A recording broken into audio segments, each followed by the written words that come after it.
For once in her time on Kaldheim, Kaya didn't need to worry about the cold. On the other side of Tyvar's omen path, a blast of hot, noxious air had greeted her. The sky was the first thing she saw, rolling dark clouds without the memory of a sun. Rolling dark clouds without the memory of a sun. The only light to be found came from the red thunderbolts that occasionally split the sky, and the orange glow rising from somewhere below them. Kaya stood with Tyvar at the top of a ridge of black, jagged rock. Over the lip, she could see a terry morass spiderwebbed with smoldering orange ruptures, a vast expanse of lava whose surface had partially hardened into great chunks of black pumice floating on molten rock. Now and then, a pocket of lava would burst into a molten geyser, sending glowing chunks of lava spattering into the air. It was hard to imagine somewhere less hospitable to life, and yet, Tyvar seemed to look at the apocalyptic vista with nothing short of wonder. "We made it," he said. "I wasn't sure we could." "What's that supposed to mean?" asked Kaya. "The gods sealed this place long ago, after Varagoth first escaped, with powerful runes of warding. I've never opened an omen path here. No elf has. But Tybalt must have somehow damaged the wards." That sword. It hadn't been any kind of magic she'd seen before. Nothing like the portal Alrund had opened. "We've got to get that sword away from him. If he can rip open the doors to this place, who knows what else he can do with it?" Tyvar pointed behind her. She turned, hand automatically reaching for her dagger, and finding, she remembered a moment later, nothing. It wasn't a threat he was pointing out anyway. Down on the partially cooled surface of the magma lake, a few oddly straight lines were carved out of the web of volcanic ruptures. After a moment, her eyes adjusted to the low light, and she saw what had been carved into the basalt, waiting for their arrival. An orange molten arrow. Well, among the many things Tybalt's been accused of, subtlety's not one of them, muttered Kaya. In an easy, almost practiced motion, Tyvar hopped over the lip of the ridge. He kicked off a spire of rock, then slid down a slope of glassy gravel. His momentum stopped just in front of the magma flats, where he looked back up at her. "Coming?" Fun as it would have been to hop between lily pads of cooled stone, Kaya didn't feel like taking a dunk into lava if she missed a jump. Apparently, neither did Tyvar. Once she'd gotten down to the edge of the lake, he'd pressed his fingertips into the blackened shore and closed his eyes. "Hang on," he said. "I want to try something." Across the magma, the basalt shore began to creep out. The stone didn't just expand or double up on itself either. It seemed to grow, tendrils of rock twining together, knitting themselves into a bridge. When he opened his eyes, Tyvar seemed just as surprised as she was. She stepped gingerly onto it. It was subtly ridged, latticed in places in a way she didn't think stone was naturally capable of. It was, she found herself thinking, oddly beautiful. First he turns those trolls to stone, now this. The kid's a transmuter. But that wasn't all he was. Somehow, Tyvar had sparked without realizing it, gone all the way to Zendikar, just thinking it was another of Kaldheim's realms. Back in Notvold, when he'd opened that omen path, Tyvar had made it clear that he was going in whether or not she was coming with him. If he was just another headstrong hero intent on some glorious death, Kaya would have let him go. After all, Kaldheim has no shortage of those, and she had work to do. But Tyvar was a planeswalker, and one who didn't know what that really meant. Somehow, it seemed like a waste to let Tybalt kill him before he'd seen more of the multiverse. She tried to tell him a bit about it as they walked. These planes are like the realms then, and connecting them an even vaster world tree, he said.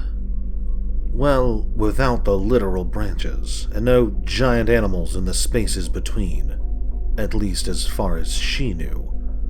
More importantly, they're not connected in the same way. Portals don't just show up, and there aren't spells for crossing between them. The only way to move from one to the other is to be one of us. A planeswalker, said Tyvar, kicking a hunk of blackened pumice off into the lava. A fine offer, but I think I'll pass. There's glory aplenty for me in Kaldheim, and more realms than I could explore in one lifetime. Besides, how would people know to tell stories about me if I left the world tree altogether? I'd have to start anew each time. Yeah, thought Kaya, that's the tricky part. New friends, new enemies, new rules to every plane. Always the stranger, the newcomer. Dropped again and again into other people's squabbles, other people's wars. It was exciting at first, then after a while it got exhausting. But, like it or not, it wasn't a choice. She grabbed him by the shoulder and spun him around. You don't get to pass, kid. That's not how this works. You're a planeswalker whether you like it or not, and next time you wind up somewhere full of magic, monsters, and people you don't understand, you'll need... She scrambled for words. You'll need some kind of code, a set of rules. Kaya's code was simple. Do no harm, unless they had it coming and someone's paying you for the privilege. Sure, once or twice she'd gotten mixed up in messes she should have stayed out of. Now and then, if she was feeling charitable, she'd off a particularly troublesome ghost pro bono. But the code was important.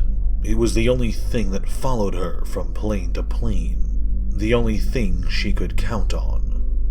What would Tyvar be able to count on when he moved on from Kaldheim one day? What glory or heroic tales would matter then? Tyvar pulled his arm free, his annoyance plain as day on those chiseled yet somehow boyish features. I have a code, the same one passed down by the warriors of Skemfar for untold generations. I'm in no need of a stranger's schooling on such things. I'm just trying to help you, she said. Nobody had ever done that for her, and look how she had ended up. Mercenary, thief, killer. Tybalt was in no position to accuse her of anything, but he'd been right. I am not a child, and I don't need your help. As I've demonstrated, I'm more than capable of handling myself. With that, he stormed off, down the path of black rock. Stubborn fool. Why was she even still here? She had other paying work on Kaldheim after all. A monster she was supposed to be tracking down. She was still deciding whether to turn around when the first harpoon cracked into the blackened path, inches from Tyvar's foot. It was a crude weapon, rough iron ringed in barbs, and heavy enough to sink straight into rock. For an instant, Tyvar seemed too stunned to move, and he didn't notice the second one screaming toward him. Kaya reached him just in time, turning his torso to ghostly light just as the iron harpoon whistled through him. He stumbled back, planting one hand on the path, and turned his arms charcoal black. On our right, snapped Kaya. Cutting a path toward them, through the chunks of cooled magma was, improbably, a ship. It reminded her of the longships the Omen Seekers had piloted, but while those were sleek and narrow, meant to slip into narrow channels and explore remote coves. This vessel was meant only for one thing. Spikes ringed the outer edge, cruel and narrow. The prow was an iron wedge with a chipped, battering edge. In place of sails, a sheet of flame seemed to billow and catch whatever unearthly current was pushing them closer. "Demons," said Tyvar. "Ready yourself." As the ship drew nearer, Kaya could make out 3 figures on board. On one, an iron helmet added rows of horns to the 2 that naturally curled from his forehead. A black visor concealed his eyes. Another had one hand replaced by a massive flanged mace, the ridges crusted over with blood. Near the prow, on an elated platform, was the biggest, a thickly built brute with his right side covered in black iron plates. The membranes of his great wings were rent and torn from past skirmishes. With his left hand, he hefted another harpoon, leaning back for the throw. This one Tyvar was prepared for. With a dancer's timing, he swiped his blackened arm across the path of the harpoon, knocking it into the magma. "We need to close the distance," he said. Kaya grimaced. "Actually, I don't think that's our problem." The ship was only picking up speed, the fiery sails stoked into furnace-hot gusts. 2 of the demons, the smaller ones, spread their wings and dragged themselves into the air with great, eager flaps. They didn't mean to just pull up alongside them. "Look out!" shouted Kaya. She dodged to one side of the path Tyvar had built them. He dodged to the other. Then that ramming edge along the prow smashed into it, scattering basalt and cinders into the air. Kaya rolled to her feet, in time to see the one with the mace hand swooping out of the sky toward her. He brought the weapon down in a colossal diving blow that smashed a dimple into the volcanic pack where Kaya had been standing a moment before. Before he could pull his arm back, she stamped down on the flanges and phased it partially into the stone. He bellowed and grabbed for her, but she slipped free of his grasp like smoke, hop-stepping back to the harpoon, still embedded in the rock. It wasn't hard for her to wrench it free. Phasing it here and there did the trick, but the weight of it nearly tipped her into the magma lake. While she struggled with both hands to heft the heavy iron pole, the demon beat his wings furiously, heaving and pulling at the volcanic rock enclosing his arm. With a little concentration, Gaia turned the harpoon entirely immaterial, then threw. When it left her hand, it went from weightless, insubstantial, to suddenly every bit as heavy and lethal as before, and traveled at a much higher speed. It punched clean through the demon's hammered breastplate and out the other side. The demon thrashed in place for a moment, the mace on his arm still melted with the ground, before collapsing. Kaya allowed herself a moment to exhale, then started forward.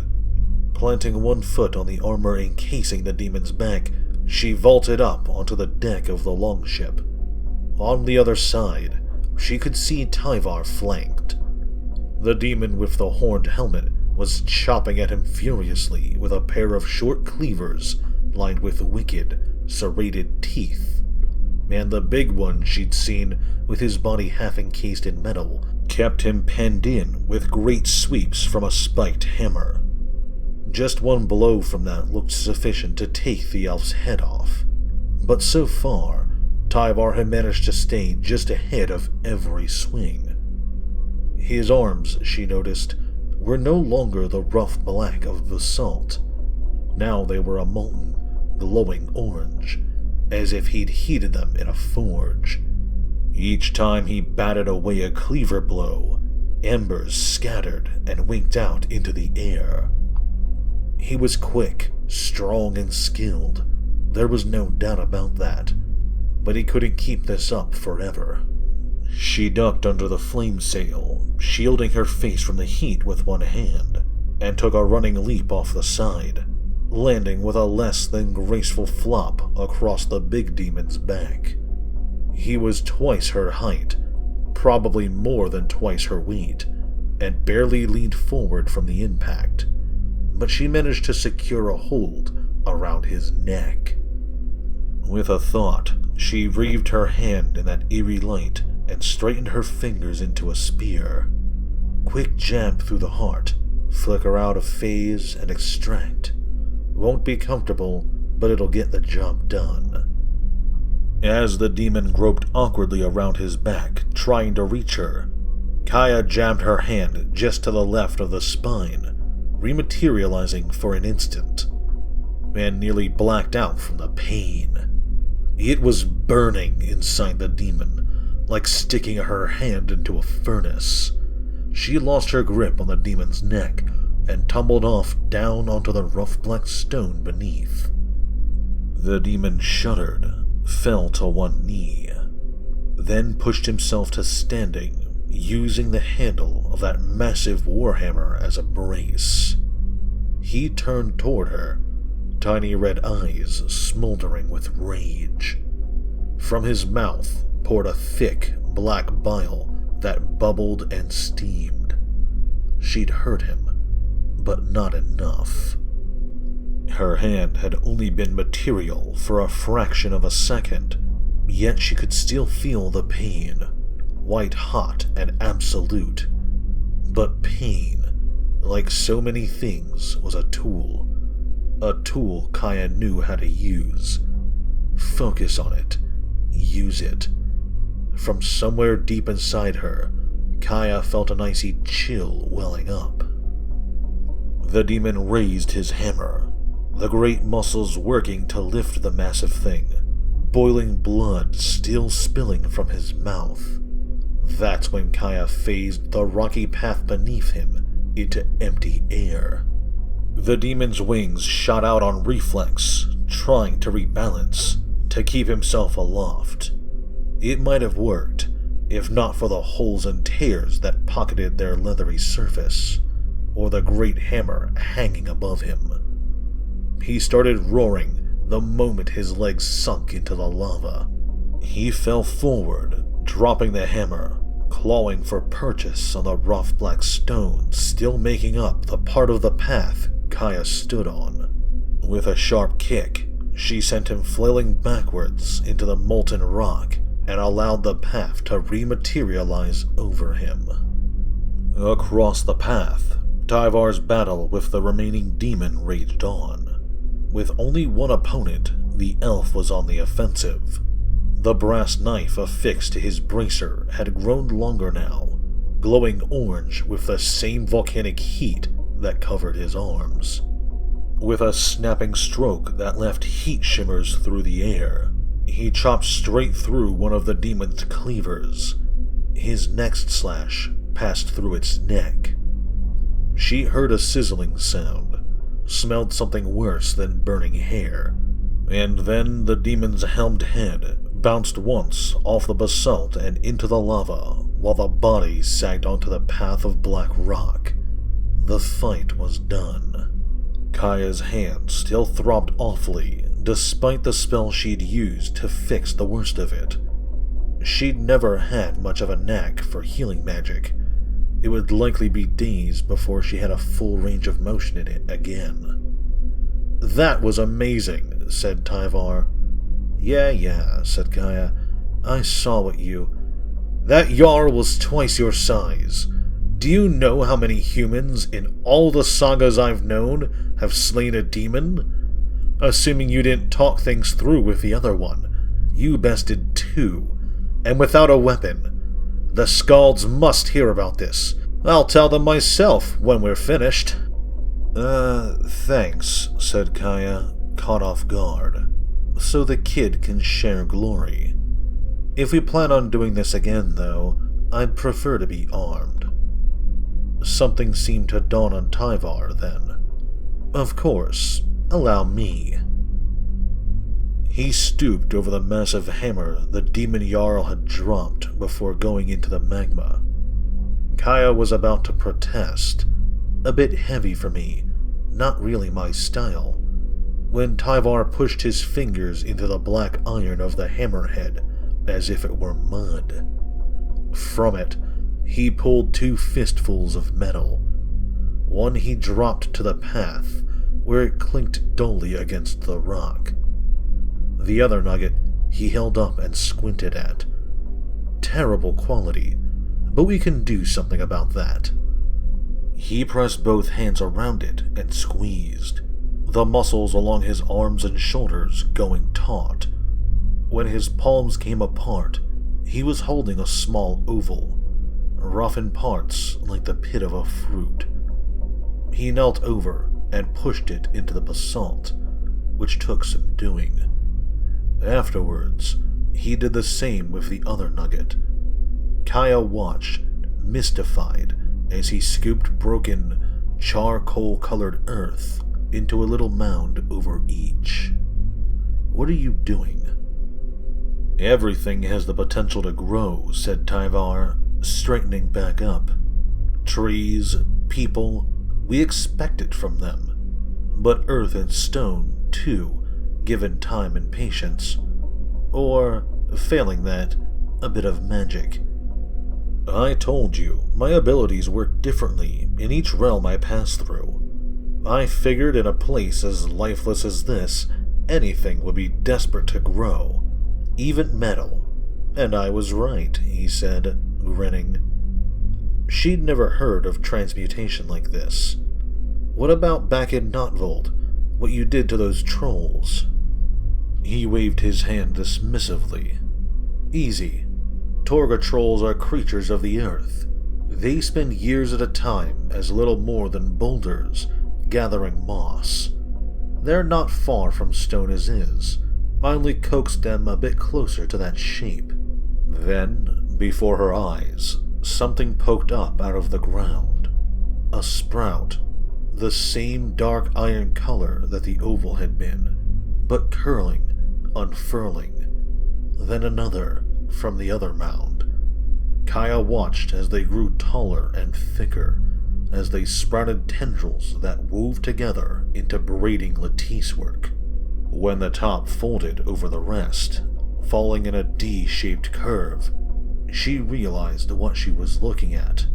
A hand axe, 2 actually, grown from the ground, like stalks of wheat. Tyvar reached over and pulled them from the rock, twisting as he did so, as if snapping off a root. Then he handed them to her, handle first. You like them fast and light, is that right? Warily, she took one. The whole thing was made of the same material. No rust, no blood, no imperfections, just cold gray metal. The head of the axe, with those ornate knotwork patterns grown into it, was a lighter color than the handle. Somehow the grip was rougher, in a way that felt like it wouldn't slip from her hands. She flipped it through the air, everything rotating around a point just below the axe head, and caught it again. Well balanced, for something that popped out of the ground. Thanks, she said, tucking the axe and its sister into her belt. Tyvar slapped her shoulder and grinned. I'm certain you'll put them to good use. Now, we have a villain to catch. Shall we continue? Actually, said Kaya, glancing back at where the demon longship was wedged into the black stone path. I've got a better idea. As vessels went, Kaya had much preferred Kozima's longship, on top of its uncanny ability to take one wherever they needed to go. There was no chance of impaling herself along the gunwale or setting her hair on fire adjusting the boom. Luckily, Tyvar seemed to have a bit more experience sailing than she did, and once the demon ship built up speed, It smashed through the plates of cooled magma floating on the lava's surface without as much as a judder. The elf worked the sails while she kept watch from the prow. There, she said, pointing ahead of them, rising above an ash-gray plain, was a vast, dark mountain. Where the peak should have been was a jagged, open cone that nearly brushed the rolling clouds above. At the top, Kaya could make out a strange light. It seemed to distort the air around it like shimmers of heat, occasionally sending a rippling ribbon of uncanny blue or green streaking into the sky. Where had she seen that light before? Allrund. In Kaldheim, that was the light of the gods. But it was the same light she'd seen at the fringes of the portal Tybalt had carved open. Tyvar shifted the rudder, angling the ship toward the mountain. That's the blood crag. I never thought I'd actually get to see it. Great. Perfect. Blood crag. Briefly, she considered if it wasn't too late to turn this boat around. Nobody was paying her for Tybalt's head, after all. But that horned bastard has so many enemies. I could probably find a buyer. Chandra, maybe. They left the longship breached along the slagged shore of the lava lake. Scaling the mountain, at least, wouldn't be the hard part. Shaped into the rock were a set of ancient stairs. They were worn with age and slightly too large for Kaya or Tyvar to climb comfortably. Carved into this place many millennia ago for the bloodthirsty inhabitants of Immersturm, not for elves or humans, but they were manageable. Partway up, something caught her eye. Movement below them on the magma lake. Kaya paused, her back to one of the huge and faintly warm steps. Across the surface of the lake, between the occasional flare of erupting lava, iron ships cut through the black, each one topped with a flickering curtain of flame in the shape of a sail. It was too far for her to make out any figures. From here, even the grim vessels looked like something she might find in a toy shop. But over the lash of wind, this high up, she could just make out the steady beats of drums. By the Einir, muttered Tyvar, there must be dozens. Hundreds, said Kaya. The ship we ran across must have been part of their vanguard. Scouts. And that's the army. But why? All this? A legion of demons? A fleet of longships? Just to stop them? She knew she was tough, and Tyvar wasn't half bad for a budding planeswalker, but this seemed like overkill. Unless they weren't here for them at all. That sword, said Kaya. It opens portals, rips holes into the space between realms. Tyvar stared uncomprehendingly at her. Kaya grabbed his shoulders and shook him. Kid, he's going to start a doomscar. Correction, came a voice from above them. I already started it. A bolt of searing flame shot down from the switchback of stairs above them. Kaya threw herself to one side just in time to feel the heat lick against her face. Grinning down at them from the ridge above was Tybalt. A curl of red, jittering flame reefed one hand. In the other, he held that sword of shimmering, colored glass. We've got to get that sword away from him, said Kaya. Another ball of flame arced through the air, turning the rock molten where Tyvar had been standing a moment before. She went one way, and Tyvar went the other. Between the winding stairway paths, wedges of black rock jutted from the mountainside, evidence of tectonic shifts as savage as any denizen of the realm. Tyvar used them as cover, keeping low, climbing the slope in athletic leaps and bounds. For Kaya, Things weren't so complicated. She'd beat a straight path for Tybalt, phasing through rock and fire and whatever else the devil threw her way. Nimble as Tyvar was, she quickly pulled ahead of him. 15 feet, then 10. Kaya slipped an axe from her belt and hurled it at Tybalt. It clipped his shoulder, sent him sprawling, and she drew the second axe. Don't let him get up. She pushed herself over the ridge and lunged for Tybalt, focused entirely on reaching him, on the subtle shifts in her footing to let her bring all her weight down with the blow. She saw, too late, the deep breath that was filling his chest, the puffing up of those red cheeks. The smoke poured from his mouth in a great and sudden torrent, blanketing the oversized stairs in an instant. It rushed over Kaya in a wave, stinging her eyes, burning her throat. Blind, she swung anyway, but the axe only clanged off of rock. Kaya pulled her cowl over her mouth and nose with one hand, kept the axe leveled and ready with the other, but all she could see was the smoke. Throughout, little orange cinders danced with malice. It seemed to cling to her, to seek out gaps in the cloth she breathed through, to pry at her squinting eyelids. Anywhere it touched bare skin, it burned. She did her best to shut out the pain and discomfort, to focus on her hearing. Where was Tybalt? Where was Tyvar? It's not too late to run. The thought seemed to come from nowhere. It's done anyway. Tybalt already started the Doomscar. What are you still doing here? Gradually, the burning across her skin, in her lungs and eyes, grew worse. An odd fatigue had settled into her limbs, too. The hand axe she held out, once so light and balanced, seemed to drag her arm down now. This plane's problems aren't your problems. You owe these people nothing. Go on. Jump through the blind eternities. Get out of here. Save yourself. It's what you're best at, after all.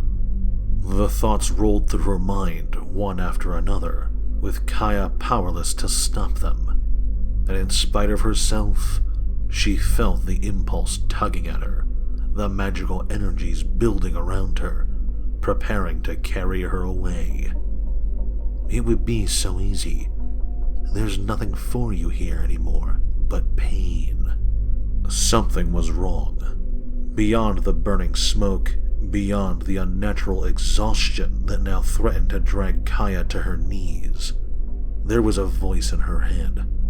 A voice that almost, but not quite, sounded like her own. There was a movement in the swirling smoke to her right. She saw the sword first, those beautiful colors trapped in glass, arcing towards her. Tybalt, swinging to kill. You couldn't just leave, could you?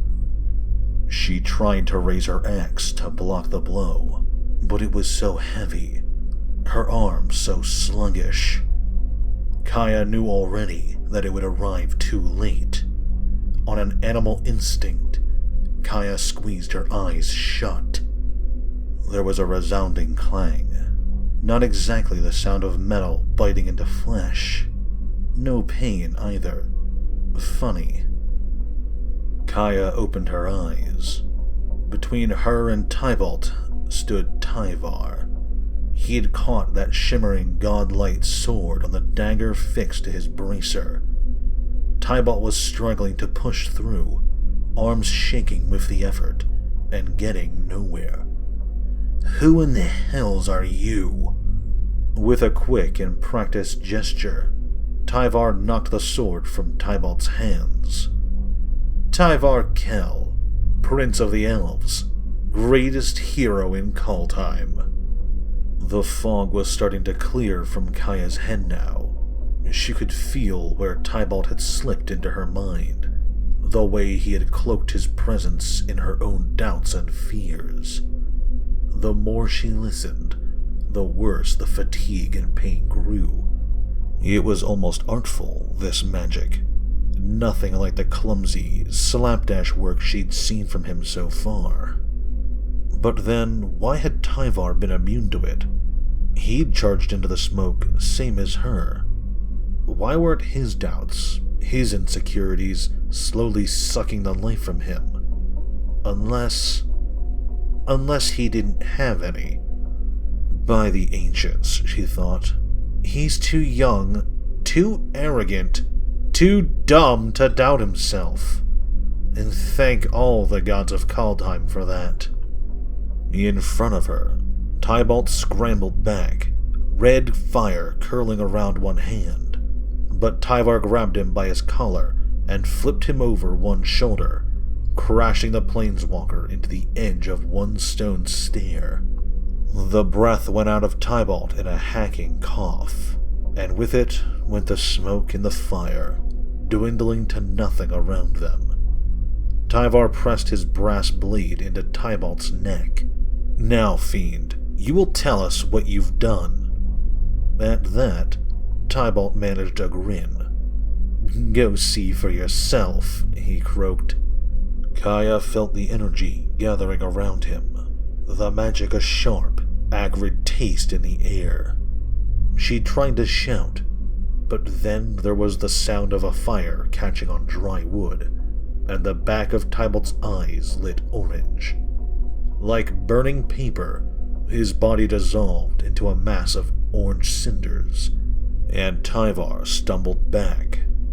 He, sputtered the elf, he planeswalked, yeah, said Kaya, pushing herself off the ground. Tyvar, thanks for helping me there. Of course, he said, recovering.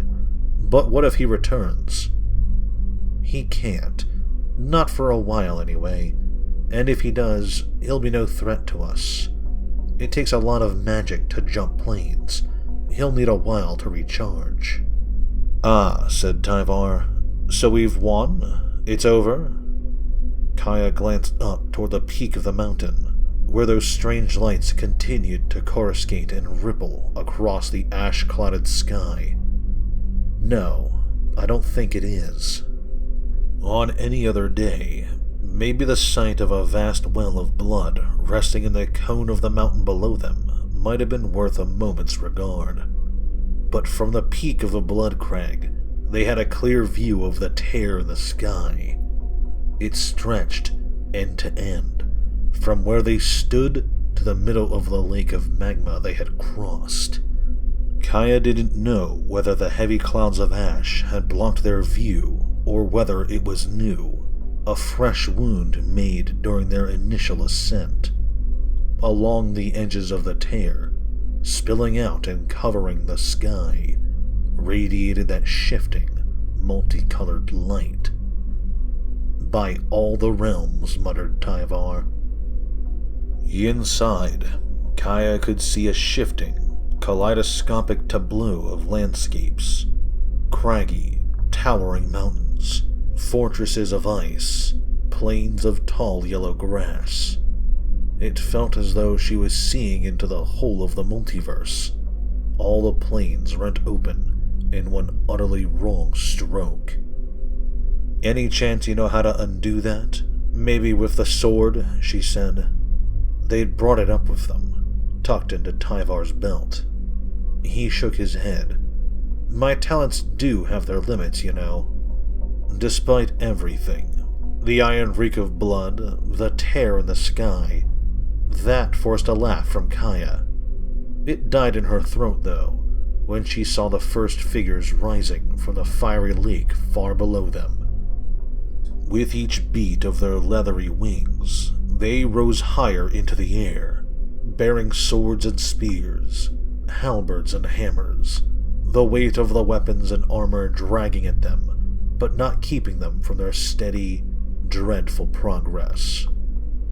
There must have been thousands of them, all headed for that hole in the sky, their invitation to pillage, to burn, to destroy not just one world, but all the worlds this plane had to offer. At their center, rising from a ship with two vast masts of fire, was a demon that dwarfed all the others.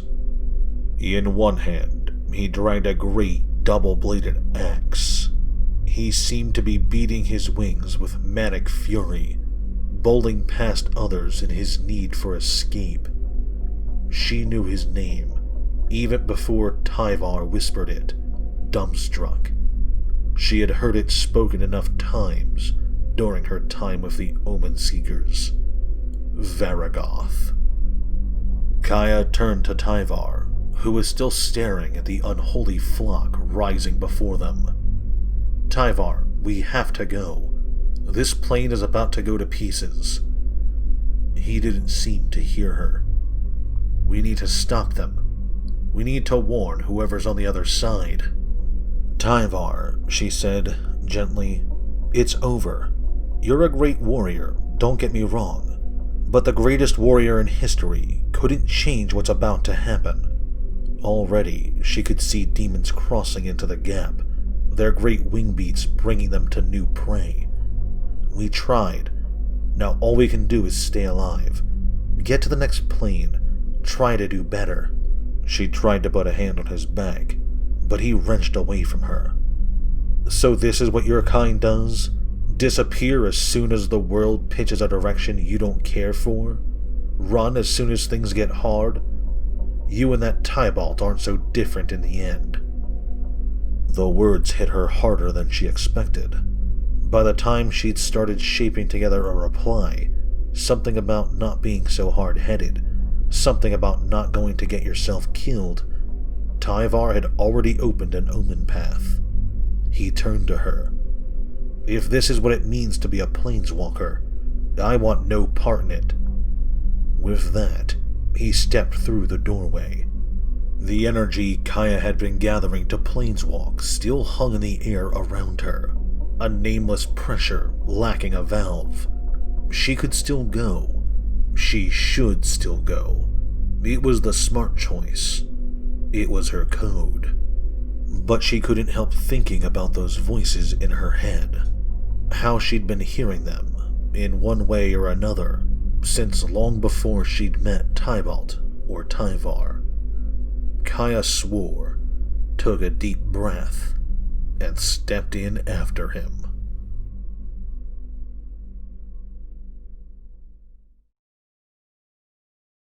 Thank you for watching this video. If you enjoyed, please consider leaving a like or sharing this video with your friends. If you're subscribed to my channel and click the notification bell, you'll be alerted whenever I upload new videos.